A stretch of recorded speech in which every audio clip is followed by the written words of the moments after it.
गण गणपते नमः। हरे कृष्णा। आप सभी को विनायक चतुर्दशी व्रत की हार्दिक शुभकामनाएं।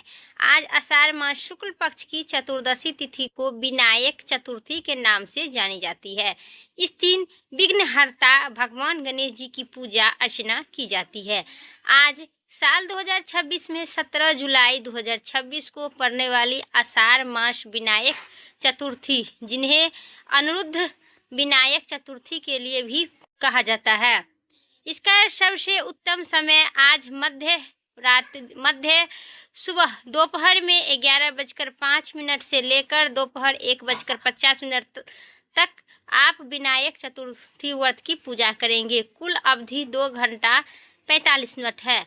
आज विनायक चतुर्थी के दिन चंद्रमा देखना वर्जित माना गया है। इस दिन सुबह से लेकर 8:37 तक रात्रि 9:53 तक आप चंद्रमा को दर्शन न करें से अच्छी रहेगी। तो आइए आज विनायक चतुर्थी व्रत की संपूर्ण कथा इस वीडियो में जरूर सुने। इस व्रत को करने की और कथा को सुनने मात्र से जीवन में सभी कष्ट दूर होती हैं और भक्तों की मनोकामना पूर्ण होती है।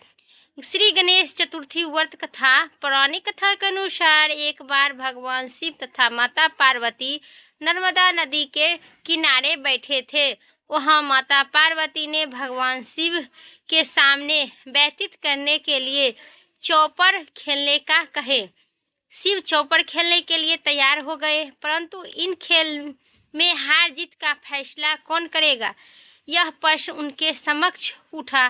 भगवान शिव ने कुछ तनिक देर एकांत होकर सुनते रहे। फिर भगवान शिव ने कुछ नहीं बोले। एक पुतला बनाकर उनकी प्राण प्रतिष्ठा कर दिए और पुतले में कहे, बेटा हम चौपर खेलना चाहते हैं, परंतु हमारी जीत हार को फैसला तुम्ही को करना पड़ेगा, इसीलिए तुमको बनाई हूँ। हम दोनों चौपर खेलना शुरू कर दिए। दोनों में कौन हारेगा और कौन जीतेगा, यह कहकर महादेव और माता पार्वती चौपर खेलना प्रारंभ कर दिए। उसके बाद भगवान शिव और माता पार्वती चौपर खेल शुरू हो गया। यह खेल 3 बार खेला गया और संयोग से तीनों बार माता पार्वती जीत गई। खेल समाप्त होने के बाद बालक से हार जीत का फैसला करने के लिए कहे, तो उन्होंने बालक ने महादेव जी को जीत बताए। यह सुनकर माता पार्वती क्रोध हो उठे और क्रोध में उन्होंने बालक को लंगड़ा होने का और लंगड़ा में कीड़ा पड़ने का श्राप दिए। बालक ने माता पार्वती से माफी भी मांगे और कहे, हे मुझे अज्ञानवश ऐसा कह दिया हूँ, मैंने किसी को दोष भाव से नहीं कहा। बालक द्वारा क्षमा मांगने पर माता पार्वती ने कहे, यह गणेश पूजा के लिए नाग कन्याएं आएगी, उनके कहने अनुसार तुम गणेश व्रत करो, ऐसा करने से तुम मुझे प्राप्त करोगे। यह कहकर माता पार्वती और भगवान शिव कैलाश पर चले गए। 1 वर्ष के बाद उसी स्थान पर नाग कन्याएं आई। तब नाग कन्याओं ने श्री गणेश जी के व्रत की विधि मालूम करने पर उन्हें बालक से 21 दिन लगातार गणेश जी की व्रत करने के लिए कही। उनकी श्रद्धा से गणेश जी प्रसन्न हुए। उन्होंने बालक को मनोवांछित फल मांगे और मांगने पर दिए। उसी पर बालक ने कहे, हे विघ्नहर्ता गणेश जी, मुझे इतनी शक्ति दीजिए कि मैं अपने पैर से चलकर अपने माता पिता के साथ कैलाश पर्वत पर पहुंच सकूं। और वे यह देखकर प्रसन्न हुए।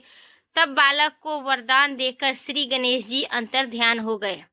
इसके बाद बालक ने अपने माता पिता के साथ कैलाश पर्वत पर पहुंचे और कैलाश पर्वत पर पहुंचने की अपनी कथा उन्हें भगवान शिव और माता पार्वती के सुनाए। तो माता पार्वती ने पूछे, पुत्र तुमको तो मैं श्राप दिया था, फिर भी कौन श्राप और कौन व्रत से तुम्हें लंगड़ा और कोढ़ होने की श्राप छूटा। तब वह बालक ने बताया कि जो शुक्ल पक्ष के विनायक चतुर्थी व्रत करने से लोगों के दुख पीड़ा कष्ट दूर होते हैं, क्योंकि प्रथम पूज्य भगवान गणेश जी की पूजा होती है। इसीलिए जो भी भक्त आज के दिन कथा पठन अथवा श्रवण करेंगे उनकी सभी मनोकामना पूर्ण होगी। चौपड़ खेलने के दिन में माता पार्वती शिव जी से विमुख हो गए थे, अतः देवी ने रुद्र कष्ट पर भगवान शिव ने बालक को बताए अनुसार 21 दिन तक श्री गणेश जी के व्रत की। इस व्रत के प्रभाव से माता पार्वती मन से भगवान शिव के लिए नाराजगी थी वह समाप्त हो गई। तब से यह विधि भगवान शंकर ने माता पार्वती को बताए। यह सुनकर माता पार्वती मन ही मन अपने पुत्र कार्तिकेय जी से मिलने की इच्छा जागृत हुई। तब माता पार्वती ने भी 21 दिन तक श्री गणेश जी का व्रत किए, साथ ही दुर्वा फूल और लड्डू से भगवान गणेश जी की पूजा अर्चना किए। व्रत के 21वां दिन कार्तिकेय जी स्वयं माता पार्वती से मिलने आ गए। उसी दिन से श्री गणेश चतुर्थी का व्रत समस्त मनोकामना के पूर्ण करने वाली व्रत माना जाता है। इस व्रत करने से मनुष्य के सारे कष्ट दूर होते हैं, मनुष्य की सभी मनोकामना पूर्ण होते हैं, सुख सुविधाएं प्राप्त होती है। प्रेम से कहिए श्री गणेश जी भगवान की जय। ये थी विनायक चतुर्थी व्रत की संपूर्ण कथा। उम्मीद करते हैं आपको इस कथा पसंद आई, तो लाइक कमेंट जरूर कीजिएगा। आप सब लाइक कमेंट करना भूल जाते हैं। फिर अगली वीडियो लेके आते हैं, तब तक के लिए